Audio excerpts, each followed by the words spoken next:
is up, you guys? I know it's been a while since y'all have had just an episode of just me on the Just Jay show. So I decided to hit y'all with, a solo episode because it's just me. It's just Jay. I want to show y'all my tea first. Hold on. Yeah, because I'm a podcaster who uses her voice, and I'm getting into my drinking tea bag, and my cup says, of course, I talk to myself. Sometimes I need expert advice. Right. Absolutely right. This shit's supposed to, hold on. Ooh, not bad. Okay. This shit's it's supposed to like promote positive energy and give you energy for real. I seen it in a store and I was like, I need to see if that's true for real. So I got it, and it's tangerine. I love orange, clearly. So yeah, I had to get it and had to see what it was about. So we are in October. It's October 4th today. Oh my shit. In my studio, it gets very, very, very chilly around like the end of September. So I'm glad I was really working this whole summer with all the collabs that I did. I just did another collab 2 days ago with some girl that I worked with at the gym. I shouldn't say some girl, she's that girl. But yeah, she's my close friend. We still keep in touch even after I don't work there anymore. So we talked about, that was a good episode. We talked about girl stuff, working at the gym as a female. So that will be airing very, very soon. Next week, I have an episode with Kyle the Jukebox. First of all, shout out to Kyle the Jukebox because he was on a business slash pleasure trip to New York, and right before he came, he hit me and he was like, listen, I know I told you a while ago that I wanted to be on the show. I'm keeping my word. So let's lock it in.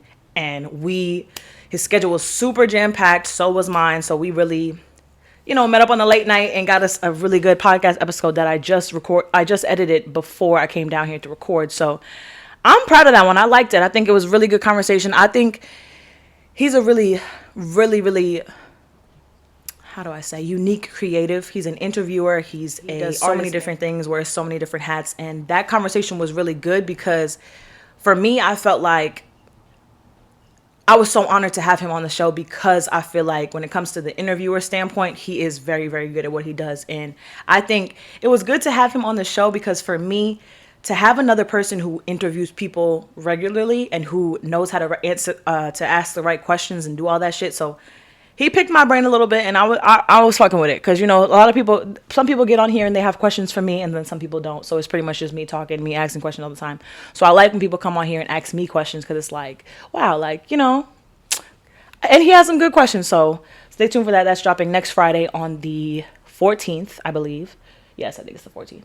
So before we really get into the show, I want to say a huge thank you, a huge shout out to all of my guests that I've had on this season so far. We are on episode 4, just dropped last week with Jada. Shout out to Jada because that episode was so funny. I enjoyed making it. I enjoyed editing it. I enjoyed every part of that because, she's my close friend and she was on the show in season 1 and y'all never got to see her face. So the fact that you got to see her and got to hear her and listen to how fucking funny she is, I'm happy. So that's really all I wanted. And we got some really, really great points off. A lot of people hit me up. And it's so crazy because, as I continue to do this, I really realize like my impact on people and how people really fuck with my show and they really wait for it to drop every week. So I dropped that, as you know, I drop every Friday on at midnight on all platforms. So I had dropped it and I had one of my friends text me at 12:09 like, where is it at? Is it out? And I'm like, yeah, girl, it's out. Then I had somebody text me at 12:30, 12:45 like, yo, I'm 30 minutes in. Like, this is great. You did good. Y'all are so funny. So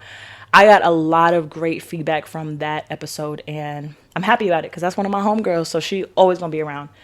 Shout out to Quay Billions for show because he was on the season premiere of this season, and on everything, like the amount of views that I got from him on YouTube, and not even from him, but from our episode together, like was crazy. I looked this morning because what I started to do for myself was I realized I was getting too consumed in like the numbers, how many followers I had, how many views I was getting, how many likes I was getting, you know what I'm saying? So somebody very close in my life taught me, listen, the numbers are always going to come. So don't stress them. Don't check them frequently.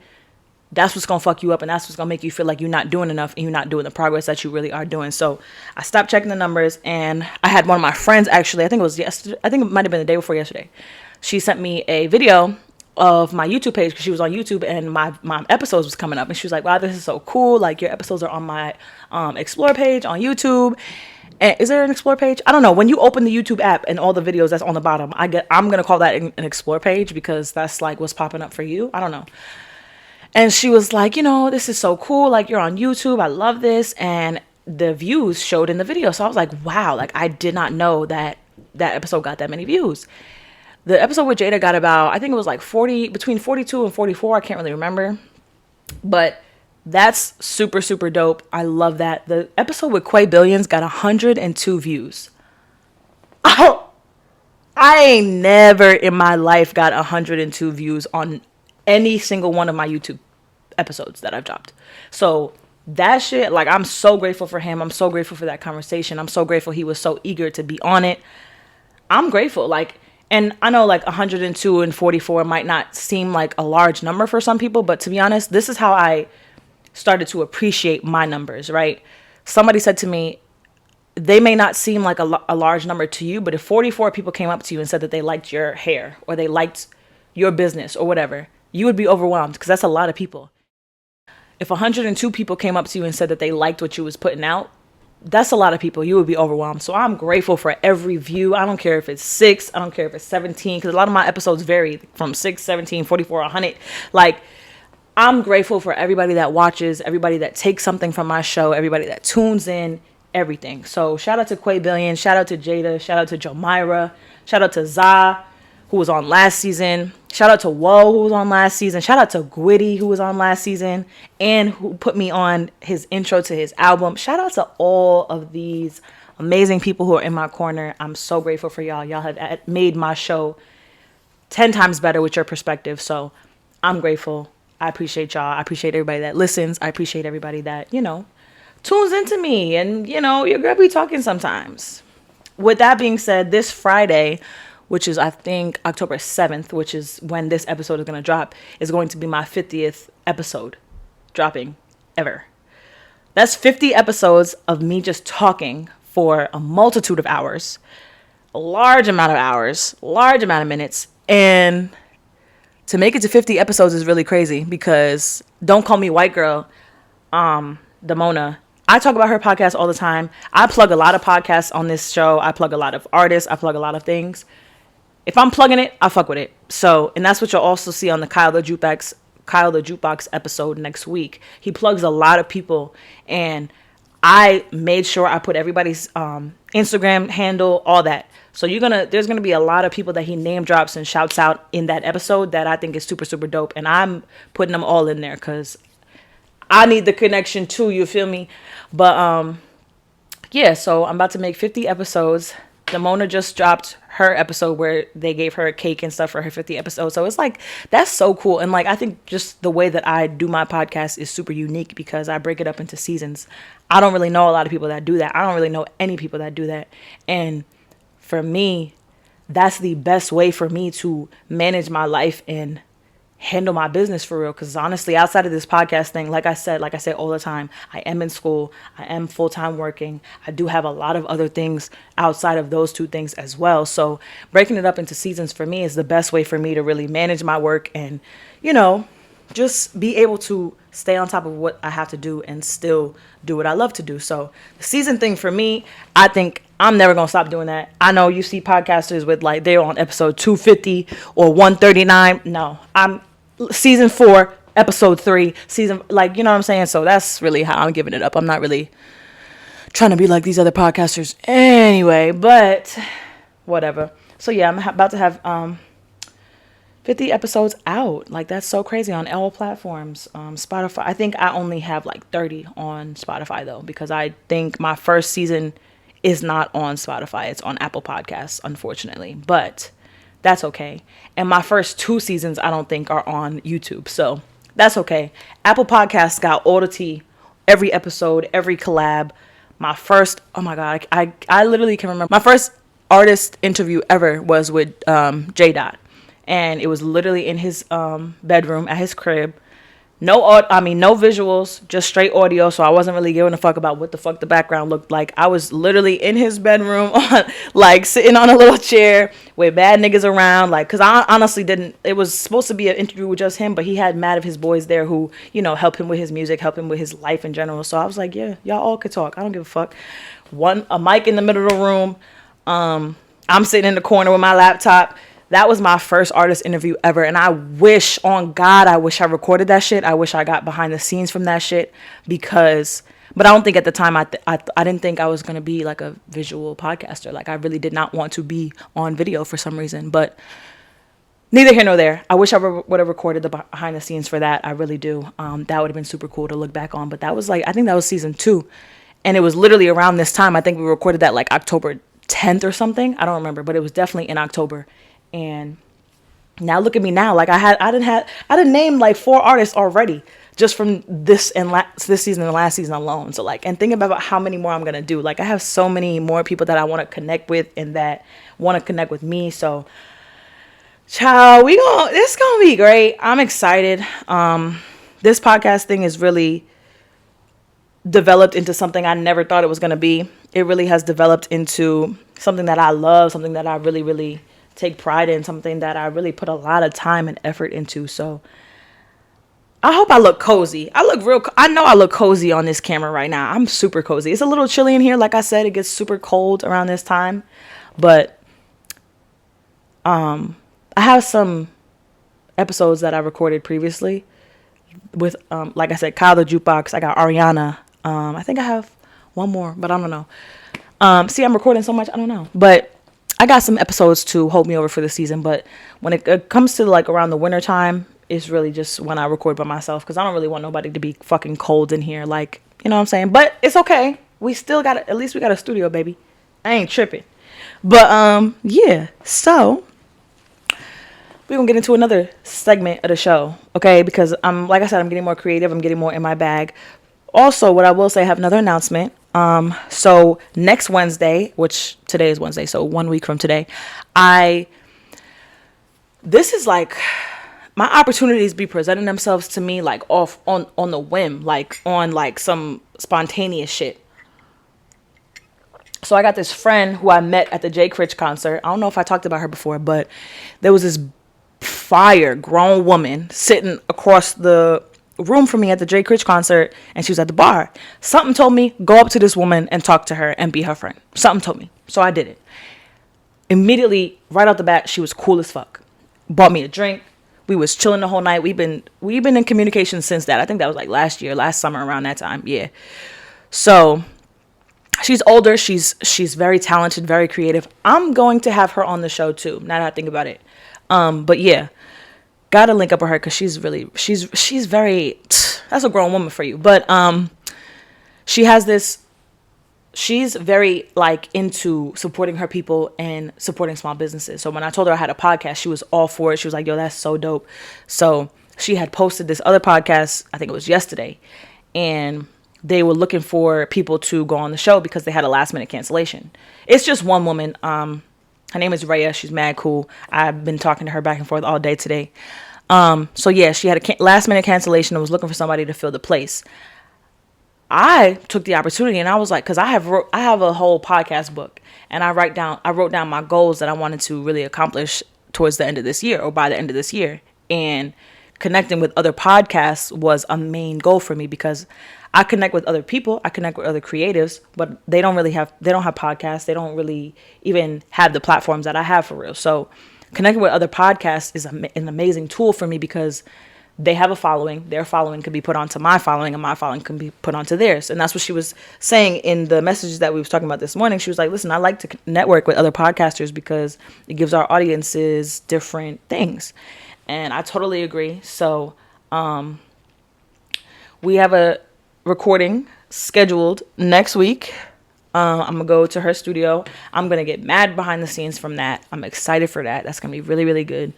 And yeah, so I'm just checking a lot of things off my bucket list when it comes to this podcast thing. And it amazes me because I'm doing this all by myself. Like, I am really amazed at the things that I've been able to create and the things that I've been able to do and the people that I've been able to reach and bring on my show and all that. So exciting things are happening for me, so I'm happy. So yeah, look out for that. I'm going to be on her show. I'm gonna get, like I said, I'm gonna get behind the scenes. I'm gonna get to know her. She's actually a part of the LGBTQ community, so her show is more of spicy talk, and then she also really heavily promotes, LGBTQ community. So for me, there's nothing off topics for me. I'm a grown ass woman, so we could talk about some shit. And I love that she's so open and so proud and so, dedicated to her community, as she should be. So, and she's a black woman. She's cool. She's cool as fuck. So, yeah, we're going to see what that's about. So, I'm excited for that. That's next week. Yeah, I just did a happy dance. If you are just listening to the audio and not watching the video, I just did a happy dance. So, because I'm very happy. Now we can get into the show. So, let's get into the next segment. So, what I want to start doing, right, is Ask Jay. When I say that, I mean, I want to give advice to young girls, to people my age, to men, to whoever feels that I am knowledgeable about a certain topic and wants advice from me. We could do that. So I'm probably going to post about that on my Instagram page. Again, Just Jay the Podcast that's my Instagram page, is where you're going to find all the information about the show, announcements, details, all that. So probably going to post that on there and see how people react to it, or see how y'all love it when y'all watch this. Now, I have 3 scenarios because I brought this idea to my friends. I have 3 scenarios that I'm going to give advice on, and then we're going to get into the show. First scenario is, so let me get it. Hold on. First scenario,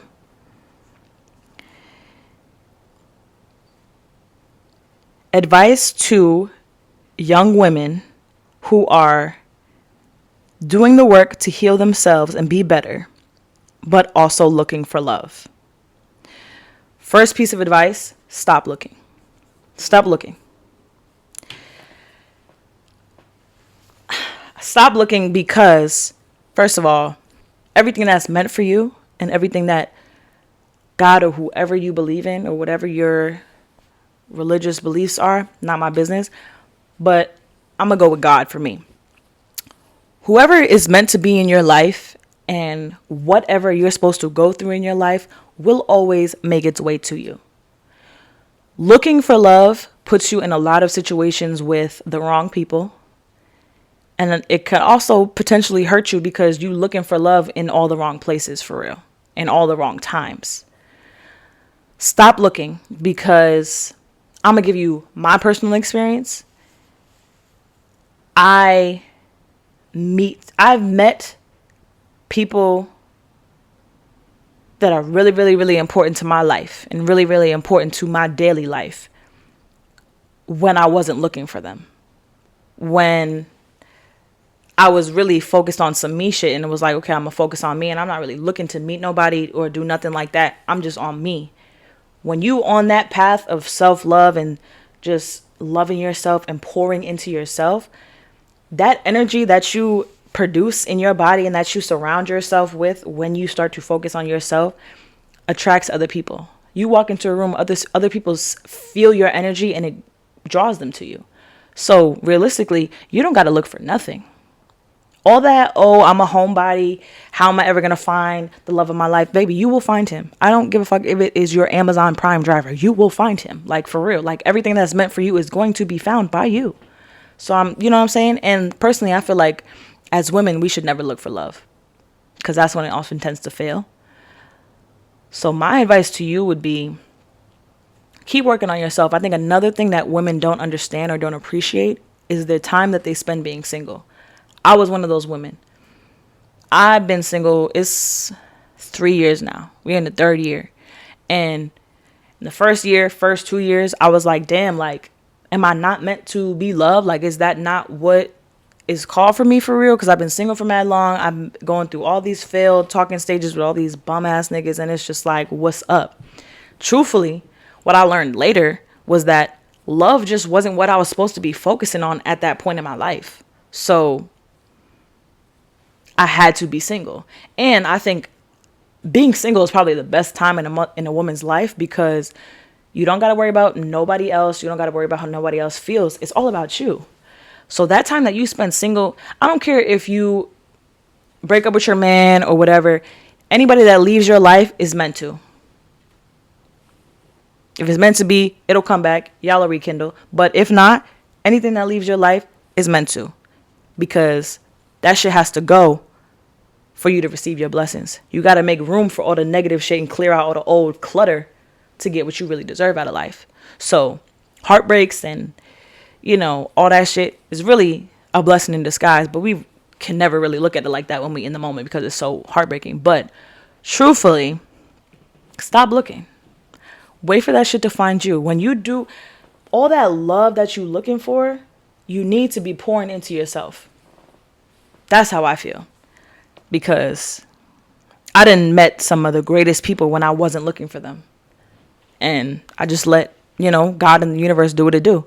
And when you're a woman who carries herself with an abundance of self-love after going through so much, you learn not to play about yourself. And when you don't play about yourself, a lot of people see that and it's like, okay, she not playing about herself. I fuck with her. I want to fuck with her. You know what I'm saying? So people will pick up on your positive energy and your self-love and the worth and the love that you poured into yourself, and they will want to be a part of that. Don't go looking for love. It's going to find you. Next topic, going through a breakup. That's a pretty broad topic, but it's okay. Going through a breakup, let me see, because my breakup was 3 years ago. So, but don't get me wrong. When I went through, after my breakup, right, like I said, I went through a couple talking stages that didn't work out for me. Those were also situationships that did end up hurting me. So I did learn a lot from every single talking stage, every single relationship that I've been through. I have learned so much. So I apply those talking stages to what I learned too, because pretty much everybody that you interact with and that you meet is going to teach you a lesson for real. So for me, going through a breakup, I would say definitely take the time for yourself. I don't care if you have to cry every day for a month. I don't care if you have to cry every day for 2 months. First of all, let that shit out. Cry it out. Crying is like taking your soul to the laundromat. That's what I heard. That's what my grandma used to tell me. So I'm a crier. Cry and let that shit out. Be angry. You're going to go through a multitude of different emotions because you're going to go from being sad to angry to grieving to feeling betrayed. It's going to take you everywhere. Ride that roller coaster and stop at every stop that you're supposed to stop at and allow yourself to feel that. All while trying to build yourself back up to be a better bitch. Because for real, breakups hurt. I wouldn't wish heartache or heartbreak on my worst enemy, for real. I really truly wouldn't, because as a woman, that shit does hurt. Can't even hold you. That shit does hurt. My last relationship, that shit hurt me so bad. Like, I was so lost, and I was also very, very young. So I depended on him for a lot. So when that shit took a turn, it was like, damn, where the fuck do I go from here? You have to literally pick up your entire life and adjust it without this person that's been in it for a while. So I feel for everybody going through a breakup right now, but you got to remember that, like, everybody that wants to leave your life, let them.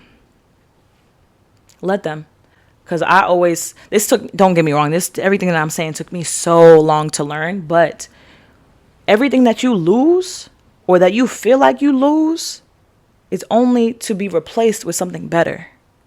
So the losses that you feel like you taking might low-key be wins if you change your perspective. So, I don't know. Last scenario is advice for a woman trying to build a business in a predominantly male industry. Ooh, hold on. Let me drink some tea because, wait. So, what I will say is we live in a predominantly male world, first of all. A lot of things that we try to do are dominated by men. That's just how our world works. Is it unfortunate? Is it extremely disrespectful? Yes, and yes. But let's be honest. We know what it is. First of all, when it comes to men, right? Anything that a woman wants to do that is in a business that is predominantly ran or predominantly dominated by men, they gonna look at you a certain kind of way. They gonna think like, okay, who told this one female that she can come in here and try to eat off the plate that we all eat off of? You know what I'm saying? Men kind of have like this, I don't even know how to explain it. Like men, I personally feel like a lot of men don't want to see women eat, for real. They don't want to see boss women because in reality, we don't fucking need their asses. So they don't really like to see that, for real. But first of all, being a businesswoman in general takes a lot of tough skin. You're going to go through a lot of no's. You're going to get a lot of rejections. You're going to get a lot of people that don't fuck with you. You're going to get a lot of people that turn you down. That's the same thing as rejection. But you're going to go through a lot of shit to get to where you want to go. That dealing with men is also going to add to that, because I've talked about this on the show plenty of times where I've had men try to hit on me or make advances to me when it comes to my podcast. I don't fuck with that. That's one thing I'm not here for. I really, listen, you could sit right next to me and we could talk all day. We could talk about anything you want to talk about.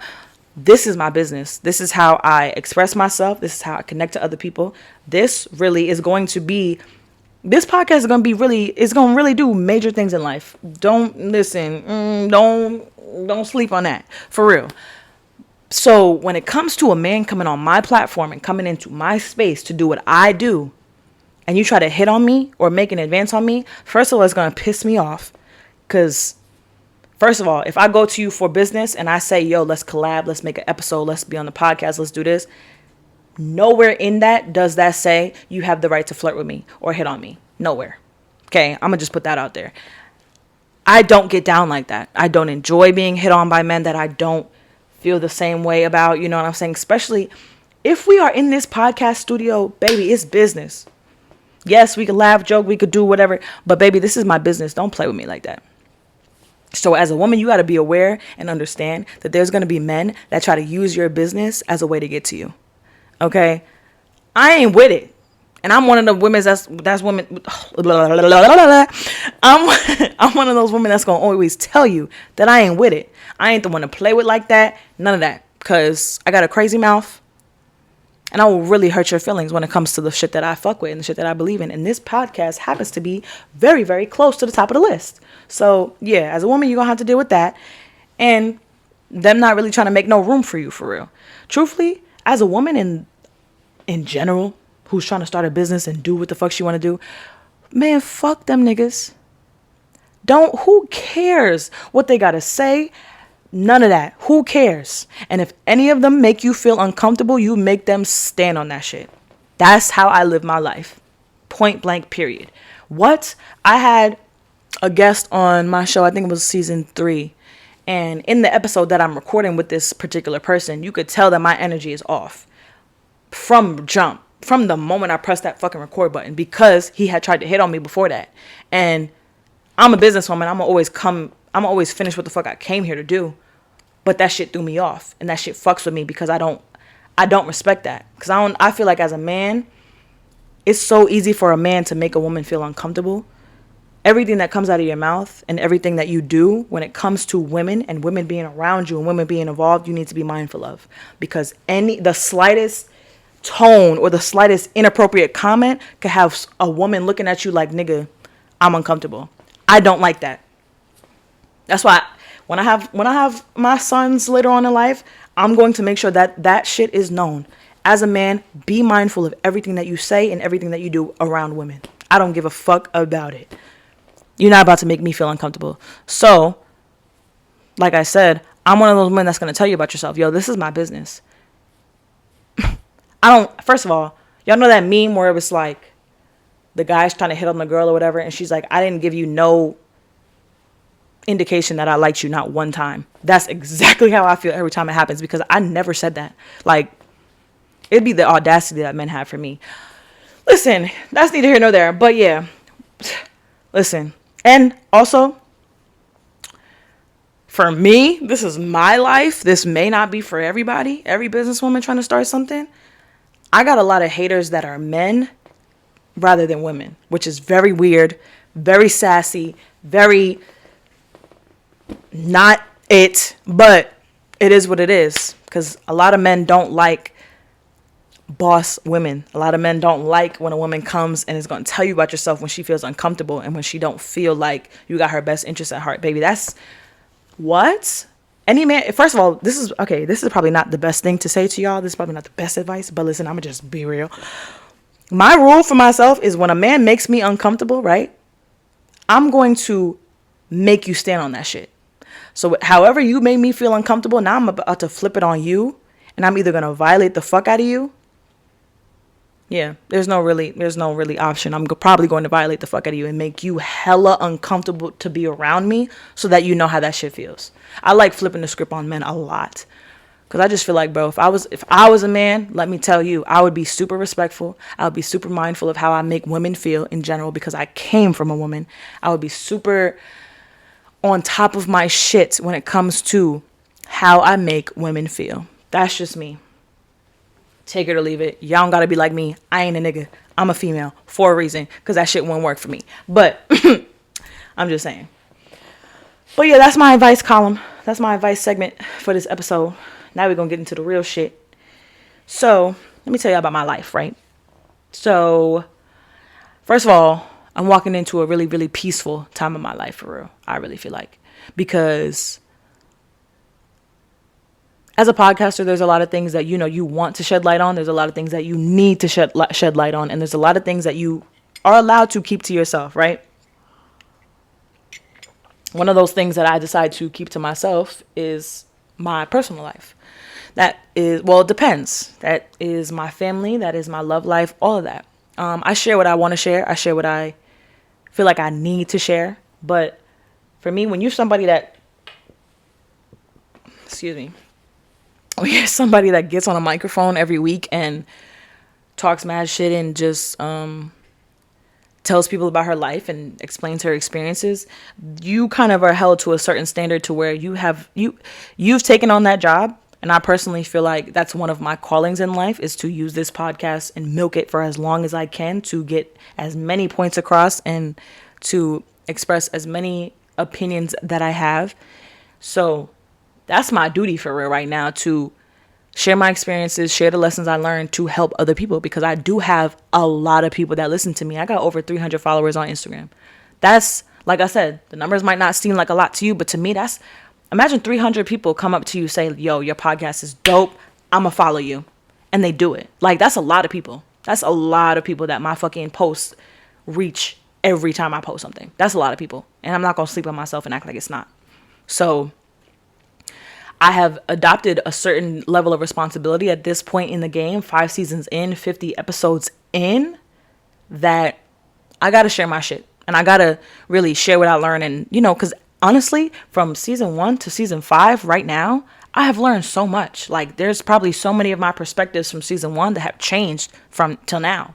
So it's like I've learned so much. I'm growing so much. We're constantly evolving. And for me, I feel like over this past summer, I was dealing with a lot of stuff. Like, first of all, I was unemployed for a while. We already know that shit was whack. I was unemployed for a while. I was dealing with a lot of family issues.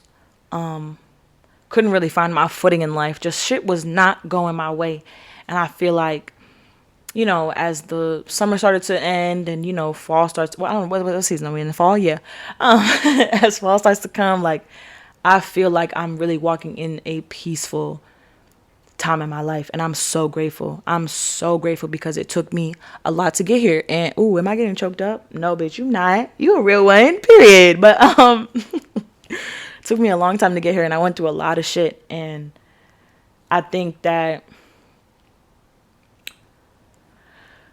I'm excited for what season of my life I'm about to walk into for real, because I feel it. I really do feel like all that shit that I went through and that I fucking forced myself to sit through is finally going to pay off in some way, in every way. And my podcast is kind of a way that I understand that, because as my podcast grows, I have more opportunities. I have more people, just interested to hear what I have to say. And that's super, super dope. Like, I am a super, super dope person. I am that girl, and I'm not going to talk about it. But let's get into my job. Or yeah. So in the beginning of September, I started to work at a bank. Now,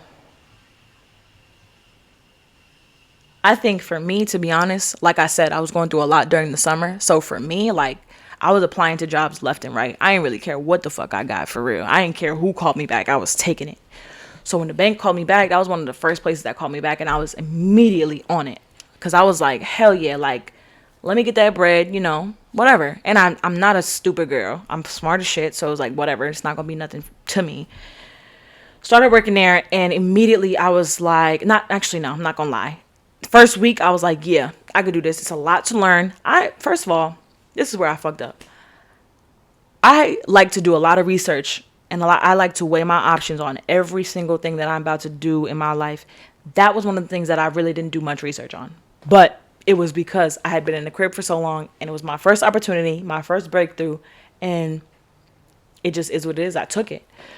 So first, like 2 weeks of me being there, I was back to back in classes every single day. Every single shift I was taking classes. For me, it didn't really feel like it fit my lifestyle, because I'm taking all these classes to be a banker and going home and learning something else. Like, it did not fit my lifestyle. So I was like, yo, this is not for me. So I got me a little bag real quick or whatever, and then I decided it wasn't for me. And honestly, I made the best decision for myself, because I wasn't trying to, first of all, if I'm not fully committed to something, I'm not going to give it all my effort. I'm telling you right now, I'm not going to do it. I did not want to come to this job every day and make these people feel like I love to hear, right? And behind the scenes, I'm doing mediocre work. That's not how I give it up. That's not what I'm trying to do. Nah. And we already know where I'm trying to take this whole life thing. So after I graduate, I'm not trying to be here for much longer, babe. Just keep it simple. So it was like, why am I going to start this job here? Mind you, it's going to take me a whole month to really get through all these classes. Then they're going to put me back in training in a couple months to learn something totally different. Then they're going to put me back on, you know what I'm saying? Like, it's just like, I'm learning so much for this shit when this is really not what I want to do. So I had to get the fuck out of there. That for me was kind of like, it was kind of sad, because it was like, damn, like I finally had a breakthrough and it's not for me. But I did a lot of thinking about it, and I did a lot of talking to my dad and a lot of talking to my family. And this is the conclusion that I made, and I feel like I need to share this because it's something that I learned, and it really has helped my perspective and how I feel about myself. There's nothing wrong with trying new things. Either you like it or you don't. And if you don't like it, you do not have to continue to do it. That was what that little area of my life was. Like, I was just trying things. I was trying to build something new. I was trying to have a better job. I was trying to do something productive. Turns out I didn't really like it that much. That's not a knock on me. That's not a knock on anything, for real. That's actually a pat on the back for me, because you tried it, you gave it your all, and you really made the adult responsible decision and was like, you know what, I'm going to sit this one out. So that's really what my dad instilled in me. And he was like, yo, like, stop poo-pooing. My dad says this to me all the time. Stop downing everything that you've done. Stop doing that. Because I think, honestly, it pisses my dad off now that I be talking about, like, I'm 22, I don't have a house, I don't have all this shit. It be pissing my dad off, because it's like, bro, do you know what the fuck I was doing at 22? Like, come on. Like, stop doing that. You really doing a lot. And he's dead ass right. So I think, and I also, this is another part of my life that I've been keeping to myself for a while. There's been someone that I've been talking to very frequently. All I'm going to say about him is that he does not live in New York. So, yeah.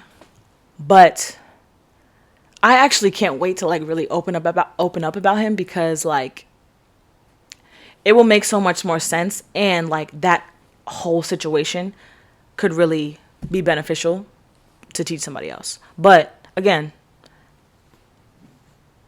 I'll talk about that shit when I know he's going to be here for a while. I feel like he is, because he's been here for a while already, but I like to be sure. But this person that I've been talking to, I was telling him about the, also in the episode with Jada, which we were talking about toxic love versus healthy love. This is the person I was talking about when I was talking about my healthy love. I was talking to him about the whole situation with the job, and I was kind of down on myself, but kind of not really, because it was like there was really no reason for me to be so frustrated with myself, because it was like it's all a part of learning. And he sent me a voice message back, right? I played it 3 times. When I tell you, I had to be having one of the worst days I've had in a while, and I was just crying and crying, crying, crying. And what he said really, really touched me for real. So basically, he was like, listen, like, stop doubting yourself. Like, every reason that you're giving as to why you don't feel like this is the right position for you is valid. You only need one really.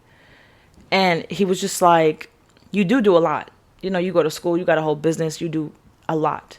So why add something to your schedule that's really gonna probably burn you out, and that you're not even gonna fuck with like that. So I say all that to say this: life is really all about figuring out your footing, figuring out where you want to go, what you're trying to do, all that. And I think trying new things and figuring out that you don't like it is all a part of being human. That's like equated to trying new foods. All right, I don't really like Brussels sprouts. I tried it. I don't really fuck with it. I don't gotta eat it again. I tried to work here. Didn't really fuck with it. I don't gotta go there again. You know what I'm saying? So just life is all about trying new things and just trying to, trusting the process too. Because that's another thing that he said to me, like, yo, this is literally all a part of your process. Like, everything that you're learning, everything that's not working out is essentially a win for you, because there's something greater that you're about to do that will work for you and that will make you feel satisfied. And it's really all about being happy. You don't want to do nothing that you're not really happy in. And that's one of the things that I pride myself on, is not doing things that aren't authentically me, that I don't really fuck with for real. So I'm sticking to the rules that I've applied for myself. I'm sticking to the morals that I've instilled in myself. I'm sticking to the boundaries that I've created for myself, even when it comes to just living daily life. So I'm excited. I also recently, this is a couple of weeks ago, maybe a week and a half ago, maybe 2, my brother Trevor, who's actually Messiah's brother. Messiah is my god brother. I have a whole episode on him. Go back and watch that shit. But that one's just the audio too, I believe. Yeah, that was season 2, I think. But my brother Trevor, who's also Messiah's brother. Well, actually, he's Messiah's brother more than he's mine. But this doesn't matter. They're all my brothers. I don't give a fuck.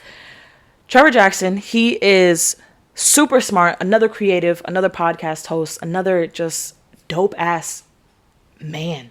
So he had this small business event, which was super dope. I think it was called Small Businesses and Cigars. It was amazing, at a cigar lounge. There was so many different people in the room, so many different spirits, so many different energies, all that. And it was a great experience. One of the things that he said that stuck out to me for real was, he asked, how many of us feel like we are put into a box? And he was allowing a lot of people to go around the room and say how they felt and all that shit. Me, I feel like nobody's ever put me in a box. I think I've put myself in that box, because I always want to be the podcaster that people can relate to, or the podcaster that just tells the truth and that people love. And I'm putting myself in a box by trying to please everybody, when in reality, that's not my purpose. My purpose is not to please everybody. My purpose is not to be liked by everybody. My purpose is to get my point across and express myself, and allow whoever gravitates to it to gravitate to it. My purpose is not for nobody else but me. So when he said that, it really, really stuck out to me, because it was like, everybody that's listening to this right now, do not put yourself in no box to fit anybody else's criteria. Your criteria for yourself is all that matters. Don't put yourself in a box. Don't dim yourself down. Don't dim your light for nobody. Don't do none of that. If people can't handle you, fuck them. That's really it. The people that fuck with you and the people that see what you're trying to do and see your vision in life are going to gravitate towards you, and you not, you know what I'm saying? Everything is going to work out, and your following is going to find its way to you. So this is the last thing that he said at the end of the speech that he gave about this. Get out of your box and get into your bag. Period. Get out of your box and get into your bag. That's all I'm saying about that. Shout out to Trevor Jackson. Shout out to that event. that was amazing. I had a good time. Next thing, I went to the suicide walk that I do for my cousin Khalid was September 28th, I believe it was.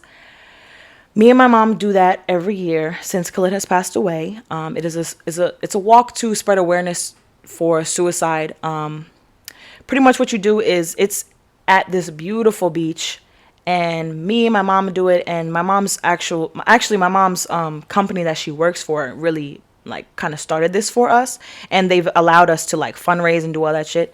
So her work environment, her work family are involved in it too. So a lot of the people that she works with, I'm also really close with, because like they've watched me grow up for real. So I love them to death. Shout out to Kelly, shout out to Jay if you're watching this. But we do that every year. We walk 1 mile. I think it's like 6 laps or 5 laps. I don't know, 5 laps around the beach. And it's really not that, it's really nothing. It really isn't. And it's beautiful. Every single year I see a bunch of monarch butterflies every time. And I just feel so connected to Khalid, because I always know that he's there with me. And I know that he appreciates me doing this walk every single year, because it commemorates him, and it makes, like, it's basically me telling him, like, listen, bro, like, I still think about you all the time. Your struggle is still my struggle. I still appreciate everything that you went through. Like, I'm here for you. That's my way of saying that to him. So every year we do that. It gets easier and easier every year, and it also gets better and better every year, because this year I wasn't sad. I wasn't upset about nothing. I was happy. I was at peace. I was getting some exercise. I felt good. So I think that's also a part of me keeping his legacy alive. Like, there's a lot of things that I do to make sure that he still stays remembered and that he still stays talked about. The suicide walk is definitely one of them. Going to his grave to talk to him. I be eating whole sandwiches. I be chilling with him for hours just talking, because for me, it really feels like he's there with me. So there's a lot of things that I do to keep his memory alive. We celebrate his birthday. We celebrate his death day, all of that. So I think that's important when somebody close to you dies like that, like, especially when it comes to suicide. That shit has to change you. You got to take the time to do the little shit for real. So that suicide walk is something I'm going to do every year to the day I die. I don't care what state I live in. And yeah. I also want to talk about understanding your triggers. I think that's important for anybody, because you could be having a conversation with somebody, right? And they could say something that triggers you, but they have no idea that they triggered you, nor is that their intention to trigger you. I think when you learn your triggers, right, and you learn how to not allow them to really trigger you as much, you become super powerful. Because there are a lot of things that, I'll take my last relationship, for example. There was a lot of things that he used to do to me or say to me that would trigger a whole lot of shit in me. And then when it would trigger me, he would almost have the reaction like, well, what are you bugging for? Like, what's up with you? Like, what's your problem? And it's like, little do you know, what you just said to me kind of triggered a lot of shit in me, especially when you have a traumatic, or not even a traumatic, a toxic relationship with that person and they're triggering you. It's a whole lot of shit that goes into triggers. But I think that as I got older and as I started to learn them, right, there would be other people that would say the things that he once said to me or do the things that he once did to me. And I recognize it as, wow, that used to be something that I used to be triggered by. And now it don't even faze me. And I feel like that's all a part of the self-work. That's all a part of just trying to grow and be a better individual and a better human. Learning your triggers is very, very important, because I think I also learned this from one of my friendships that, I don't know, me and this person, we were friends for a very, very, very long time and, fell out. I won't say that we fell out over dumb shit, because anything that I feel is not dumb. I feel like I was right not right, but I was, rightfully so to feel everything that I felt. So we kind of separated for a while and then recently just reconvened. But I say that because while me and her were at odds, the conversations we would have, right, it was kind of very hostile, very emotional, just because we were both angry at each other, and it was kind of like, well, bitch, fuck you. Like, I don't understand, you know what I'm saying? So it's just like going back and forth, bickering for real.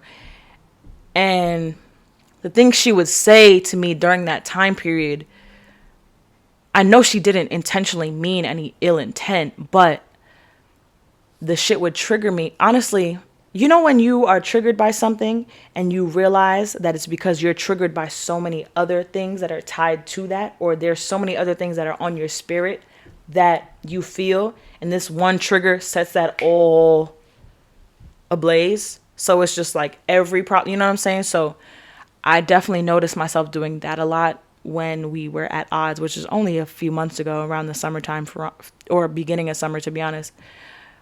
There would be things that like I would have on my heart or I would feel, and she would say something and it would trigger me.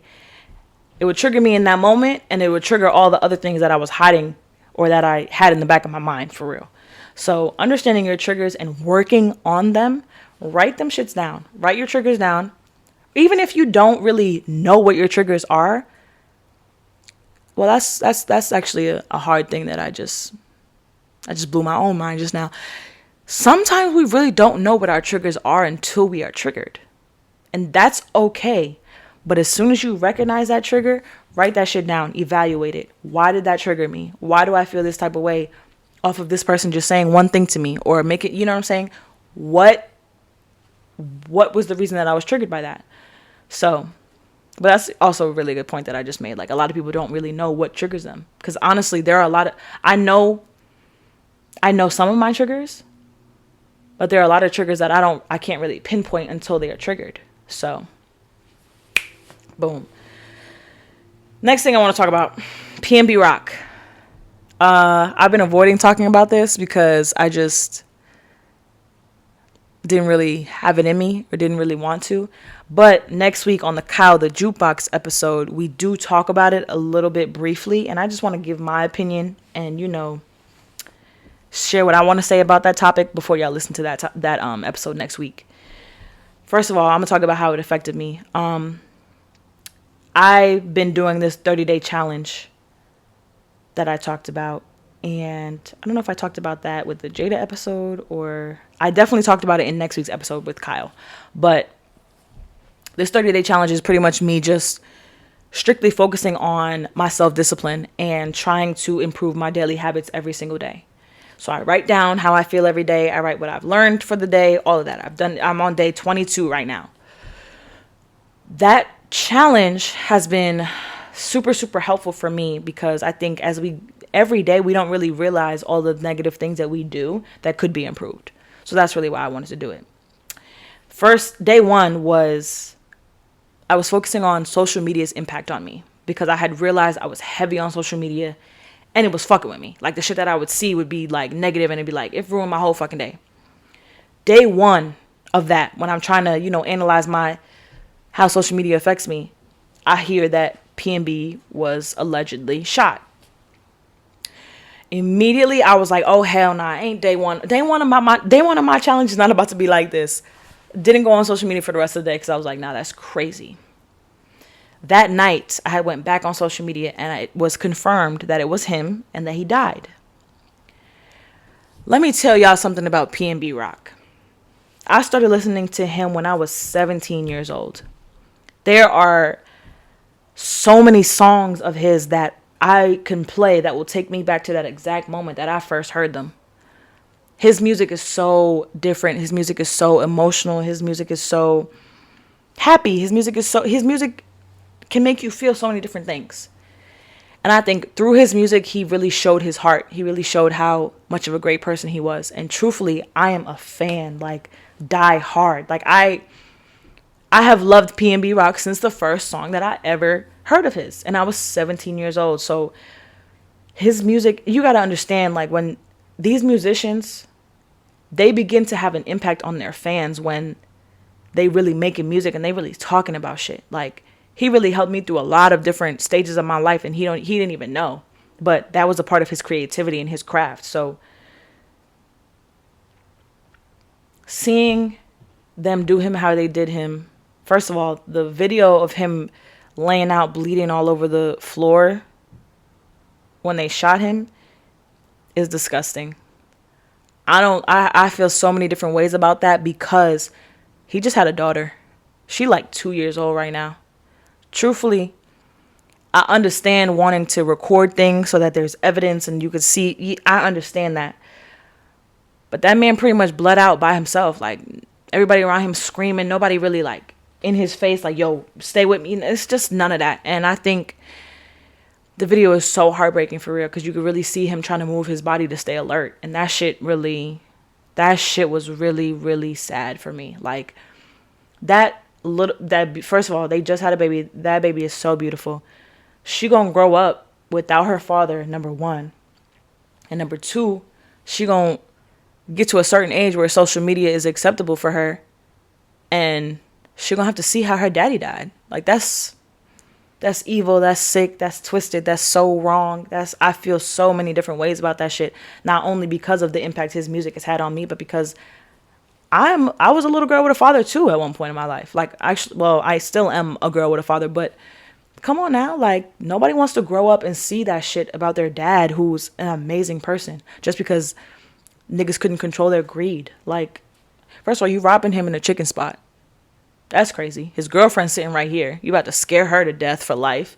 Like, come on. Then on top of that, she posted the location before it even happened. Come to find out, they was in the parking lot waiting for him before she even did all that shit. So all that blame that everybody put on that girl, hella wrong. Hella wrong. Because you already know she going through hell with no baby father, single mom, brand new baby. Come on now. Got to pick up your whole life by yourself now. That shit's crazy. Listen. Man, I had a conversation with my dad, right, and my uncle, and my dad was like, you know what? Honestly, as fucked up as it is to say, if you are in a down and out position, right, and you see somebody with fame and money and fortune, and they walking around, they just eating chicken in the spot, that shit pisses you off because you ain't fortunate enough to have that. So that shit will drive you to do some greedy, crazy things, and killing that man was one of them. And my dad was so right, because he was like, yo, listen, when you come from the hood and you ain't never had nothing, and you see somebody else with something and you ain't all the way right, yeah, I'm going to come up off that shit and I'm going to get that nigga. So I see all aspects. I see that side of it, you know, but at the same time, this is somebody's family. This is somebody's son. This is somebody, like, greed and yo, the episode with Kyle next week, we had a good conversation about it. It was brief, but it was really good. He was saying, like, first of all, thievery is crazy. You stealing something that somebody worked they ass off for. And there was also a video going around on social media of Pnb Rock, and he was, like, giving a letter to younger generations or whatever. And he was like, yo, I was homeless 3 years ago. Like, so I worked my ass off for this. And hearing that shit just made me fucking broken, because it was like, yo, like, that nigga came from nothing too. That nigga came from the hood too. That nigga was homeless too. Greed and envy and jealousy are just crazy. It's crazy. It's evil. It's sick. It's not fair. It's not right. None of that. And oh my gosh. The snippets that he was posting on his story of, like, the new music that he was excited about. That shit sucks. Like, he just wanted to be creative and live his life and be a father and do all this shit. So, bro, I cried. Like, I really, truly cried. Like, my cousin was shot for real.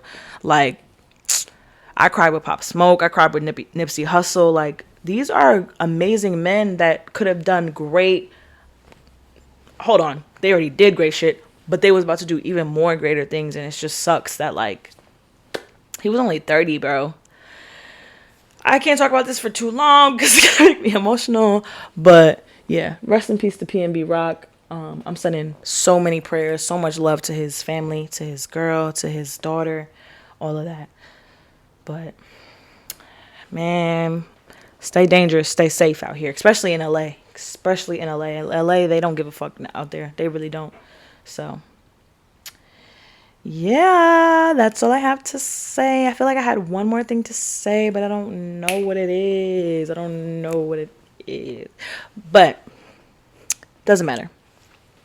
I'm going to wrap this episode up by saying that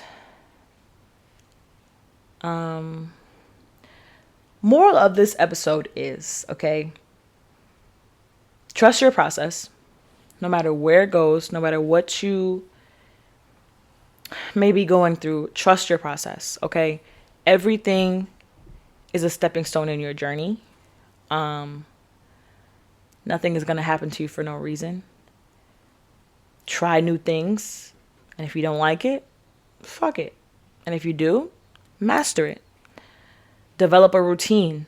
I think developing a routine is very, very important, especially for me right now, because I like to have structure. I like to know what I'm doing every day. Like, I have a whole, it's not down here, but I have a whole pad that, like, you can write out what you have to do for the week. I do that every week. I write down everything I got to do every single day. I like organization. I like structure. I like routine. So take your vitamins every morning. Go to the gym. Read for a certain amount of minutes a day. Even if you don't go to the gym, go for a walk your dog. Develop a routine for your life every day, and I'm telling you, it will make you feel better. I love y'all. Every time I like do an episode by myself, I just be feeling like, just got a lot off my chest. Thanks for the therapy, guys. No, I'm just kidding. But shout out to y'all. I love y'all. Thank y'all for all the support. I know I say this over and over and over and over again, but I'm gonna always say it. Shout out to y'all. Thank you for loving me. Thank you for loving my podcast. Thank you for allowing me to do what I do. I hope y'all have an amazing week. This is our 50th anniversary episode. That sounds weird. But thank y'all for 50 episodes. Thank you for following me. Stay tuned for everything that I have in store. Bye.